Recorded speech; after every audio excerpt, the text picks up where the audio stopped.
Hello. Hi, how are my girls tonight? Okay, for those of you that remember the fiasco that your resident Strawberry Blonde did and didn't go live for the first 15 minutes, I get it tonight. I graduated to the right side of the world. Woohoo! Yay! Awesome, awesome, awesome. How's everybody doing tonight? Pretty good. I had a good day at work. Um, I got a lot of stuff accomplished, so I felt good about it. That's fantastic. How about you, Miss Candy? Like, it's gonna be a short week for me, so I'm really looking forward to it. I have Thursday and Friday off, my two first days of vacation for the year, and actually they're carryover from last year that I didn't use. And if I don't use them, I lose them. So I'm gonna enjoy Thursday and Friday. Absolutely. You gonna come up here and visit me? No. Not yet. Later this year, we will be coming up your way. You better, Missy. Well, you're always welcome to come down here, but no, I've got to come up to you. What is that? What is that? My father-in-law lives with us, essentially. That's the reason why you need to get away for a little while. Yeah, I know. Well, and yes, we do need to catch up in person soon, young man. Hi, Will. Nice to see you. So, Mother Nature said it was supposed to. I mean, we all know that we sprung forward or whatever it is we've done. Mm-hmm. If someone would kindly remind Mother Nature that that's where we are as well. I'm ready to put away the long sleeves, the sweatshirts and such. I'm ready for some warmer weather. Okay, thanks. Okay, you got to come down and visit me. I mean, it's 78 degrees down here right now. Tomorrow's high is 84. So come on down. Do you see that this is all natural? Do you know what happened when I came to Miami this year? Fortunately enough, I had a hair thing that I could put my hair up and get back on the ship. There was a lot of it. Oh, that's funny. Will is going to message Jennifer. That's awesome. Awesome. Sorry, I was sharing our podcast with people. Sorry, ladies. No, you're fine. Good.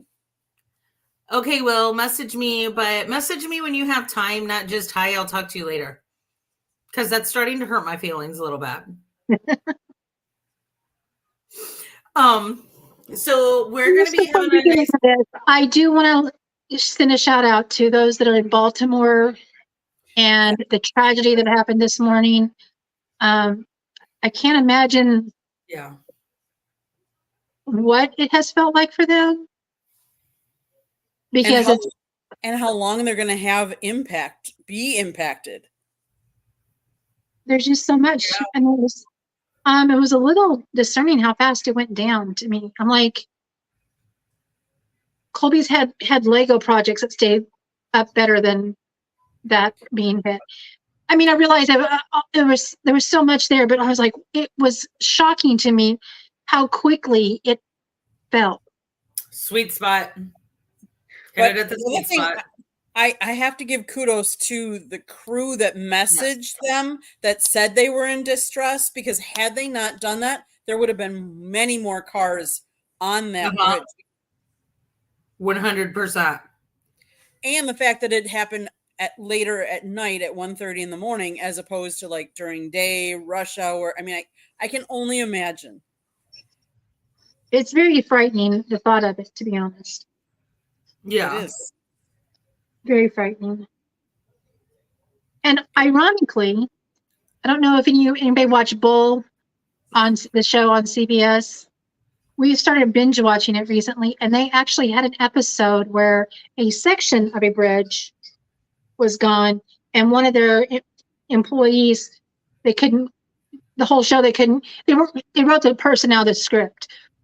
But how they did was that person didn't know the bridge was out and drove, and there was like a stockpile of cars that drove off the edge of the bridge and later to be recovered as deceased. So I'm like, that was a really frightening way. And then this morning when I saw that, I was like, that was television brought to life this morning.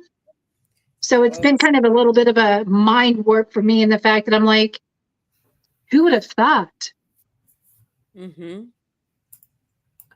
Yes. Yeah, that was when you sent that, like my Citizen Alert app kept going off this morning and I was like, oh my God, another stabbing, another carjacking, another blah, blah, blah. So I didn't expect to see that until like you messaged. And like right at the same time I saw your message, like I saw the Citizen with the Francis Scott Key. So, and like you said, props, because there's still dive teams out there. I think last I saw they had saved 2 people. There's still 6 crewmen who were working on the bridge that are unaccounted for, but I think most of the people in cars got out. I think they stopped most of the cars before getting on.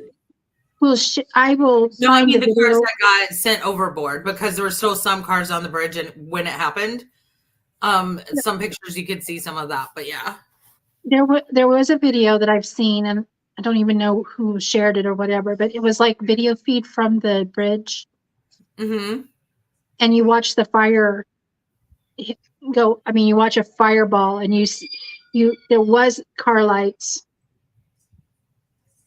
And then they saw the fireball. Yeah. So it could have been bumper to bumper traffic, and that would have been devastating. I mean, that makes me think of when San Francisco had the earthquake during the World Series back in, was that 88, 89? 89? 89. Yes. No, it could have been fall of 88. It could have been fall of 88. It could have been the World Series, the 88 World Series. I was at Missouri Southern State College. So it was either my freshman or sophomore year. I have an anchor. I was in government science class when it collapsed. Government science, 1989 World Series. Okay.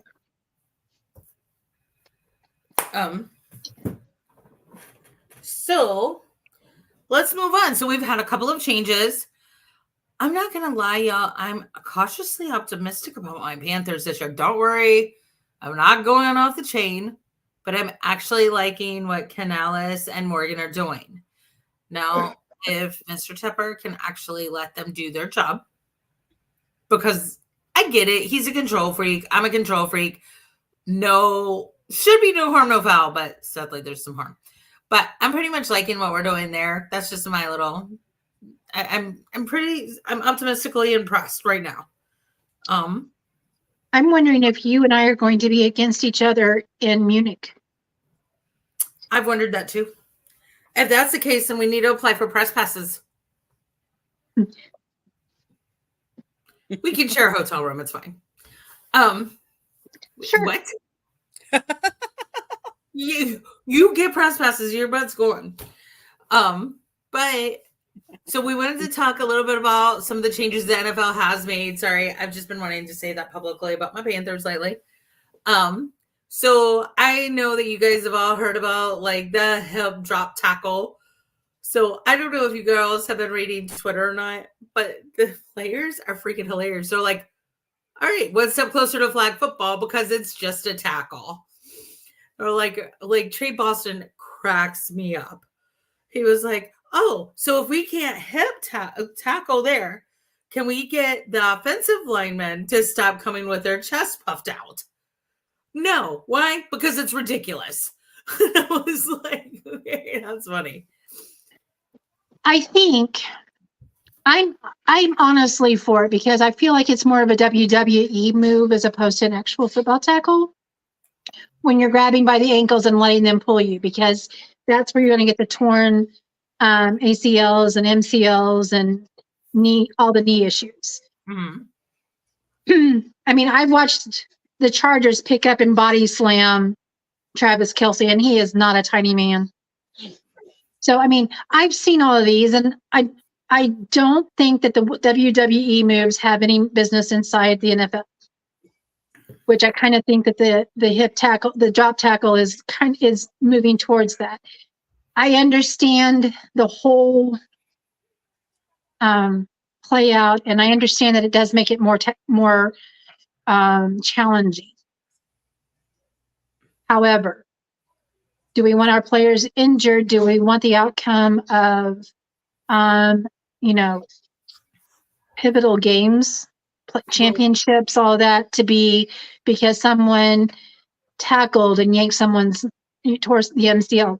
And it's happened to there was 2 players that happened to, that got injured in that pivotal game to get us to our first Super Bowl in 2020. So I see it as a win, although I understand exactly what they're saying is like, well, you keep taking away options. But what I do love is they are going to allow roughing the passer to be a reviewable, and the field can be overturned by the review official. Did you see that? Yes. But here's my thing. My counter argument with the hip tackle is, and with this, if they're going to do reviews, then they need to start kind of doing what the XFL is doing and using cameras for everything and doing an automatic review. Because how many times have we all seen, and Candy, you've probably seen it more than Carrie and I, because a lot of times you're up close and personal, where helmet to helmet goes unaccounted for. Brain trauma scares me more than an MCL. I'm sorry, MCL, ACL can be corrected and it can be fixed. Like Alton, my husband's torn both of his ACLs. One of them has just kind of built itself back up. So, but he's a freak of medicine. I don't know. But did I lose you guys? Let's face it though, they are trying to improve the safety of the game. And they are. They're saying that this particular tackle has an injury rate of 20 to 25% times higher than that of other tackles. So they do have, so I get there's going to be a fine line. There's always going to be a fine line, whatever, on all of these, and they're all interpretive. So as long as everybody is educated the same, all the players, all the coaches, and all the refs, so they're consistent when they're calling it. I think that's what everybody's so upset about, is the consistency of the calls, that they have to be the same for everybody. Well, they do. And it's not fair that they're not. They should. Because everybody's going to remember this one, because everybody still thinks New Orleans was just the victim in this play. But against the Chargers and the NFL and the playoffs, and they were at Mercedes-Benz Dome, people forget that the exact same call had happened, but in the Saints' favor the play before. People forget that. That was them playing even Steven. And so it is a catch-22, because the refs are getting crapped on when they are calling it fair, and they're getting crapped on when they're not. For certain. I don't understand why the XFL has better technology than the NFL. Because the NFL is a bigger corporation and it's more expensive. But they should do it. Why is the NFL, who is a billion-dollar industry? Mm-hmm. I've been advocating for this since I first saw the XFL play. Sorry for cutting you off. But do y'all see what Bo's saying? Can you read it, Carrie? Kind of. The problem is the hip drop happens. Go ahead, Candy. In a natural tackling motion, and the player is ahead of the defender when you're coming from the side. You basically have to let them score with the new rule. He's right. But your defense was not set up appropriately. So they took it, the offense took advantage. If they got ahead of your defense, the offense figured out a way to get ahead of your defensive players. I'm just saying, we can go all different ways with this. And I understand and I agree. I'm not saying it's right. I'm just saying that if we're going to advocate player safety, grabbing someone by their ankles and yanking them down when they are running, however fast they are, and the force that person falls with, it's a safety issue. And you know, I didn't realize it was 25% more injury, but Mark Andrews is the reason why we have this. He had that twice in one game, and that's what took him out of part of the season. Would that have changed the Ravens' outcome? Because he came back for the championship game. I will say this, and people are not going to like this. No disrespect to Lamar, because I've had a quarterback do the same thing Lamar did. Okay? So mad love, mad respect, mad props. One player cannot win a game. Lamar did this very well. Patrick Mahomes may be the exception, but he has Travis. He doesn't do it by himself. He's a band. But Lamar does. So that is why you can't do that. Is Lamar was trying to win everything on his own. The only ironically was a little taller. He had the Cam catch his own pass. Cam caught his own pass against us. Yeah. Lamar caught his own pass against us. But I mean, I was like, oh, Cam Newton 2.0. That's awesome. You can't. Here's the thing: you can't. Well, people have been saying that about the Lamar for a long time, but then they kind of got away from it. But my thing is, I think this is where it needs to be more subjective. Not necessarily just say you can't do it, but if you're doing it to hurt a player, that's when the penalties are called. That's what I think, because you're taking out because I've watched Thomas Davis. I've watched some of your guys, Carrie. I've watched some of your guys, Candy, carefully tackle a quarterback and sack their ass. And you can do that. TD did it to Tony Romo in 2015 Cowboys-Panthers game and on Thanksgiving. Thomas Davis, I loved him before, but I fell a little more in love with him. Came, hugged him, took him down, brought him down on him so that he didn't get his shoulder messed up again. That's how you rightfully tackle and sack a quarterback. I think that's the problem is I think that people are looking at it as across the board, blah, blah, blah, blah, but it's to deter the dirty tackles. Right. And it doesn't mean only when you're going to get tackled, are you willing to get a penalty in a 15 yards down the field? Is that something you're willing to do? Right. So that's kind of where I'm like, it happens. And sometimes those tackles are weird, but we know there are people out there that are intentionally tackling. Oh, yeah. Crabtree, the dude who got banned, Burkhoff, what's his name? Started last name B. He played for the Bengals. You're going to get words. You're going to get names that are not right. So I'm not even going to try to guess from you. No, he was a dirty player. He and Crabtree. That's what I'm glad for is that it is a deterrent. It's not going to fix it, but it is a deterrent for those that are like, well, I can just say this was my only option, and yeah. Oh, so sad. Too bad your star player is no longer on the field. So, Candy, I know you wanted to talk a little bit about the new kickoff rule too. Yep, bring that in. I thought that was very interesting because it's going to be more like the XFL where they have two position players in the back. They have everybody up on the line and they have to wait until the ball is kicked and either it drops or they catch it before anybody moves. So you're going to find, I think, that the return man is going to be much more important. Let's put it that way, and they're not going to have the same. It's going to be very interesting because like the offsides kicks, they're going to be very different.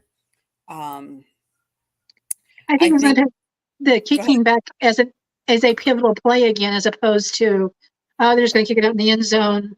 Oh, it's just going to go in the end zone because that's what 90% of Harrison Butker's kicks are going to go straight into the end zone. Mm-hmm. It's going to make it more of a play now. Correct. Because now they can't do the fair catch, I believe. Mm-hmm. They've got no, if it lands in the 20 and from the goal line to the 20-yard line, it has to be run. Touchbacks You will have come to back run. to the 30-yard line instead of the 25. Mm-hmm. So Kicks. we're gonna be real quick because we don't have a lot of time left, y'all. But this will be interesting. I don't know how much I love the new kickoff rule. I really don't. I'm very conflicted on it. I'm not gonna lie. I think it'll I bring mean, more I interest love it if to it the works out in game. my team's favor, but I'm gonna hate it when it works out in Carrie's team's favor. I like it because it goes back to being more of a football play. That's Right. what it is. It goes back to the original of the game where they're still going to be playing. It's not just going to be, oh, I'm going to kick it into the end zone and okay, now the offense And comes jump out. the line to try to stop it. Yeah. It's an actual play as opposed to, oh, we're going to kick this and now the offense is going to come on the field. That's what happens. 90%. I'm going to fair catch it. I'm going to fair catch it. Oh, boom. That's it. Yeah. So what's new in the world of baseball right now, ladies? Speaking of catching things. Opening day is this week officially for all of the teams. Some of them it's Thursday. I think some of them are Friday. All I'm going to say is I want to call out to all the pitchers that are injured already. Oh gosh. The Marlins pitching staff has been decimated. Like Sandy Alcantara, he had surgery, so he's out for the whole year. Their rookie Yuri Perez from last year, he's got elbow inflammation, is going to be out a couple of weeks. They have two other, Braxton Garrett, he's out right now, injured. Rodriguez, there's another one that's like, there's just been so many injuries that I think it's really going to play a role and have a huge effect on the game. And I don't know if I go back to, for years, we've heard of people, or should I say players, that only play one sport. We got to be so focused on one sport. The problem with that is you're only exercising that same motion, that same arms, and you're wearing them out. Whereas if you are a more versatile player and play multiple sports, you're exercising all different motions and all different muscles. And I don't think you are as prone to some of the injuries. And these people are thinking they got to throw things 300 miles an hour. Right. I don't know. I just know there's a lot of injuries and opening days this week, and it's going to be interesting. I'm excited about fireworks in Uptown Charlotte again. I feel like I'm freezing and my face looks weird in my screen. So sorry if I look weird to y'all. So we have also had March Madness going on. And honestly, this week I will be hosting the sip-off. Thank you, Megan, for the trust and confidence you have in me. We'll be going over what's gone on so far with March Madness. And just quickly, ladies, who do y'all think the Cinderella story is this year? I'd like it to be Marquette. I don't know if it's that's a big Cinderella story. They've number two. They're Bloods, aren't they? What? Isn't Marquette a blue blood? Or are they close on the cusp? They were ranked number two. They've been up in the top 25 for a lot of the season, but I just, they're my hometown. I mean, they're back from Wisconsin. They're one of my teams. So they're your boos. All right, Carrie, who do you think? I'm not going to do that. Go ahead and talk about yours because before I lead into our happy story, I have one other thing I want to talk to you. It's about the Iowa State cyclone female player. So, okay. I think for men's, it's NC State in North Carolina State University. Y'all know I'm a Heels fan. But honestly, they are doing a phenomenal job. Like, I kind of forget I don't really like them because I find myself rooting for them until they play Carolina. Then, I'm sorry, it's going to be the Heels. I mean, Armando Bacot, Coach Davis, RJ, they've all been so gracious to me when I met them at tip-off. And also, this guy's Carolina blue, just saying. And last time that there was going to be a championship game without Carolina in it, little pandemic happened worldwide. So, all right, We only have like 2 minutes left, I think. I We want have to shout out to Iowa State Cyclone Audie Crooks for her 44-point game. And I Mhm. know that she has been people have been challenging her based on her size. Go get yours, Miss Crooks. Go get yours. I Yeah, am so seriously. excited for her. And my goodness, Yep. congrats. And she's a Chunky girls freshman. are athletic too, so bite me because I'm athletic and I'm chunky. Oh, we won't go there because it's a whole new other episode. And then I got to watch Caitlin Clark take her last dance on Iowa's court. That was pretty good. It was a very intensive game. The Mountaineers did a really good job of containing both Caitlin and the team, and so it was really hard. They kept Caitlin from being able to get to her scorers and be able to score. So shout out to them. They did a great job. It just they tired out at the end of the game. Like you could physically watch them that they had exhausted and they were running on empty. And that's where the difference became at the end of the game. But it was a close game through and through. So great job. It was a great defensive game to watch. And it was really neat to watch. The stands did not clear when the game was over. The fans in the stand that were there for Iowa were staying there to savor that moment with Caitlin. That was really, really cool to see. So That was a congrats. really good game. Yeah, it was really good. It was fun to watch. Really was. Oh. Now, Candy, I know we're about to close up, but tell everybody about your show. So following this over on the South Florida Tribune's YouTube channel will be Inside the Pigskin, where we're talking more NFL. And it's led by my husband, Scott. And there will be Bo, who has been in our chat room tonight. He's actually on the show. And former NFL player Melfar Jr. I love Mel.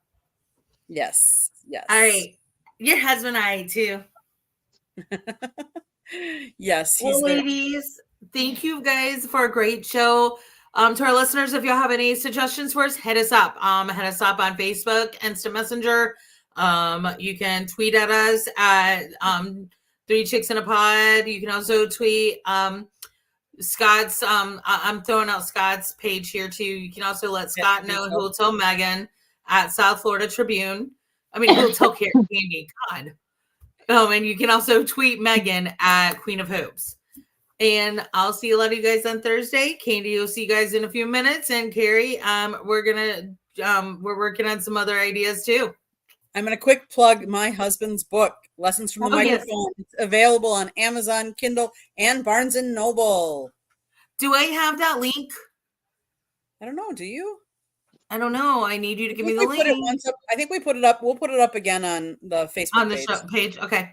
Yep. And thank you guys. See y'all in 7. Thank you. Enjoy.